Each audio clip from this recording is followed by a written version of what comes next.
Good morning everybody and welcome to another Royal Musings video.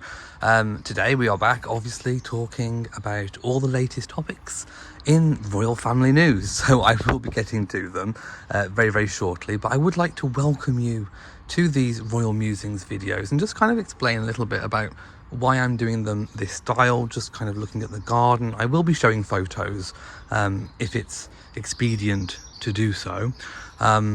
But yeah, I wake up, I normally come outside with my cup of coffee and I normally mull over all the latest happenings in the royal family, and I thought it was a nice peaceful time of the day to share with you. You're not looking at me all the time because I've not had a shower yet. I've literally just got up, I'm having my first coffee of the day, I haven't done my hair properly. You know what it's like, people, don't you? Some people do not like being seen without their, full hair and makeup done. I'm no different. So you're looking at the garden. For those of you who want to know what's happening with this garden, it is a new garden. It's an old house, but we've recently purchased it, and the garden we've started from scratch. So if you want to see this garden developing throughout the year, what we do with basically a new garden, I will leave a link. I'm doing a monthly update video on my other channel of all the things that will be going on and happening in this garden, so you will see it grow throughout the year. All of the plants in here are new. Also, it gives me a chance to come outside with the cats and just sort of wake up in the tranquility of nature, and I want to share that with you. So I'm really hoping that you're enjoying these Royal Musings videos. Okay, that's enough waffle and babble from me. Let's get on to it. I do want to talk really quickly about Harry and Meghan and the South Park episode. So I haven't seen it yet. I am going to watch it because I do actually quite like South Park. To be fair, I haven't watched a South Park episode in years and years and years and years. But when I did used to watch it, I did used to find it funny. And I know sort of humour has changed over the past sort of 10-15 years, but South Park is well known for lampooning anybody and everybody, but it's all normally meant in good-spirited fun, and normally celebrities just take it in their stride, they embrace it, and they laugh at themselves basically, and then everything ends up all right in the end. Harry and Meghan, however, there have been reports that they are looking into taking legal action about South Park, which I think is absolutely ridiculous, really. I don't think anybody has successfully taken legal action against South Park. After all, it is an opinion. Whether or not you agree with that opinion or that portrayal of someone is almost irrelevant. They do have a right to do that. So whether or not Harry and Meghan will find anything in there that they want to take legal action over, I have absolutely no idea. But it does show that, if this is true, that they are actually very much watching everything that's almost put out there about them. And if they did decide to sue, it would kind of indicate that they really cannot take any kind of criticism, even if it's meant in jest or humour. And it would show, I think, how detached they have become and how, like I say, how seriously they are taking themselves. I think taking legal action against South Park would absolutely... it wouldn't do them any favours, I don't think, in general public. In the general public's view. Obviously, some people will be championing them taking legal action against anything and everybody, but I think for the most people, we'll be just thinking, just take a joke, basically. Just, laugh at yourself for once. So I haven't seen it yet. I will see it, and when I do see it, I will make a video talking about it and telling you exactly what I think about it. I have seen a few clips, but that's just about it, really.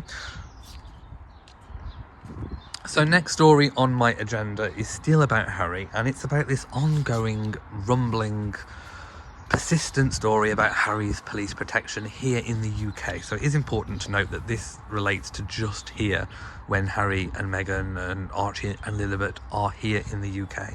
So obviously, before deciding to step back, Harry had fully costed and paid for protection, police protection, close protection here in the UK, paid for by the British taxpayer via the police.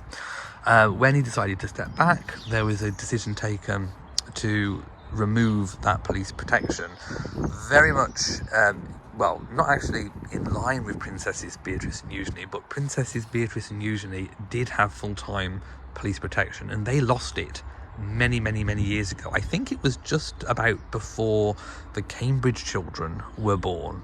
I think it was just about before Prince George was born. They lost their royal protection in a move to kind of streamline the monarchy, and basically non-working royals do not get police protection, and Beatrice and Eugenie were at that time 5th and 6th in line to the throne, so very much the same kind of ranking, if you like, as Prince Harry within the line of succession I'm talking. So the precedent was already set for non-working royals, that sort of far down the line of succession, not to have police protection. So Harry deciding to step away kind of sealed his own fate, if you like, with regards to that. Now, all the royals get, threats of some kind. Some of them are serious, some of them are flippant. Whichever they are, no threats upon anybody is acceptable. But all of the royals do have those kind of threats from one time or another.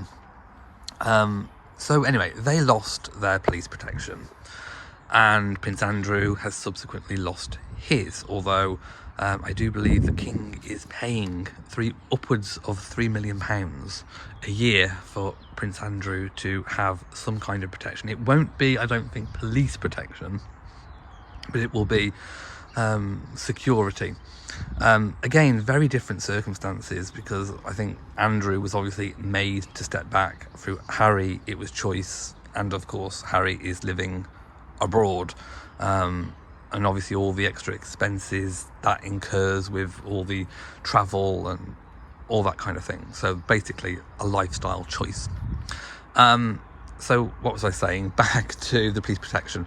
A newspaper put in a freedom of information request to find out how much that ongoing legal cost, I think it's been going on since 2021, has cost the UK taxpayer to date, and it's close to £300,000. Now, the case is said to be heard sometime in April, unless anything happens that's going to railroad it or postpone it, and of course that's getting dangerously close to the coronation. So people are thinking, will that tend to overshadow the coronation? We don't know, we'll have to wait and see. But April is expected to be the date where we will see, well, where the case will be heard. So I don't know whether or not we'll see a conclusion to it, but we will see whether or not Harry will be granted the police protection at some point this year, or that the decision taken to withdraw his police protection will be withheld. We await with bated breath. Right, so the next thing that I really want to talk about is glitz and glam. Now, we all love a little bit of glitz and glamour, don't we? And William and Catherine, the Prince and Princess of Wales, did not disappoint at last night's BAFTA award ceremony. Now, Catherine re-wore, or rather repurposed, a gown that she previously wore, I think, in 2019 to the same event, if I'm not mistaken. And it was a Alexander McQueen white gown, and she had some alterations done to it. So I think this is quite a good idea, actually, because it is a really gorgeous gown, and to just wear it once to a really public event, does seem a little bit of a waste, to be fair. So she obviously loves this gown, but she wanted to give it a bit of an updated twist. So she's had alterations done. I don't know if the alterations were done by McQueen themselves, or whether she had someone else do those alterations, but she had alterations to one of the sleeves. It was kind of a bit longer, a bit of a kind of caping detail to it, and she also teamed it this time with a pair of long black gloves. Now I do like the gloved look, but I'm not entirely sure I liked it with that outfit. I thought the redesign of the dress was absolutely gorgeous, but I'm not sure about those gloves. Let me know in the comment section, did you like it with the gloves? I just thought it was a little bit monotone in the colours, and the black almost took me out of the moment. I would have liked to have seen white gloves with it. She did wear it previously with no gloves, so I think, you know, adding gloves was a really nice touch, but I would have liked to have seen it with some white gloves. The shoes were gold to match the earrings. Oh, sorry if there's a bit of wind noise, the wind's picking up. The earrings were really lovely. Apparently they were very cheap. They were from Zara here in the UK. I think they were about £18. So she wasn't wearing any of the big royal pieces of jewellery. You know, maybe people were expecting to see some nice flashy pieces from the late Queen's collection being loaned from Charles and Camilla to Catherine for the event, but no, we got some nice cheap Zara earrings, so I'm sure they will have sold out already. But the dress was absolutely gorgeous. I loved the dress. William just looked like William in a black suit. But he still looked good, and we had a little bit of a cheeky PDA, public display of affection, from Catherine to William. They were walking and they were being filmed. It was pretty much on the red carpet, and she grabbed his bottom. It wasn't a full-on grope, it was more of just a little pat. It was a little pat, and which kind of, I don't know why she gave it a pat. I really don't know. Maybe it was a come along now. I don't know. Anyway, she gave his bottom, she spanked his rump and sent him on his way, which I thought was quite funny. So I will put a little picture of that up. But the BAFTAs seemed to go really well. William and Catherine seemed to enjoy it, and it's obviously, you know, a fixture, something that they really like to attend most years.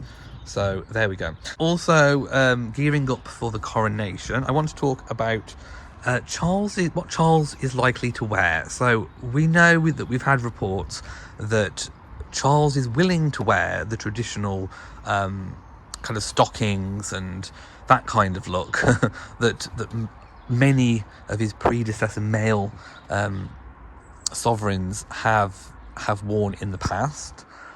So he's happy to do that, but apparently advisors at the palace have warned against, saying that it might look a bit dated. Well, to be perfectly honest, the whole coronation is dated. I mean, it's a ceremony that goes back 1,000 years. So the whole thing is dated. So it matters not, I don't think, to many people whether Charles wears breeches and, you know, tights and stockings and all the rest of it. It really doesn't matter. I don't think, you know, with what's going on in the world right now, all over the world, people are not talking about whether Charles should be wearing stockings or tights, or what kind of a look that will give.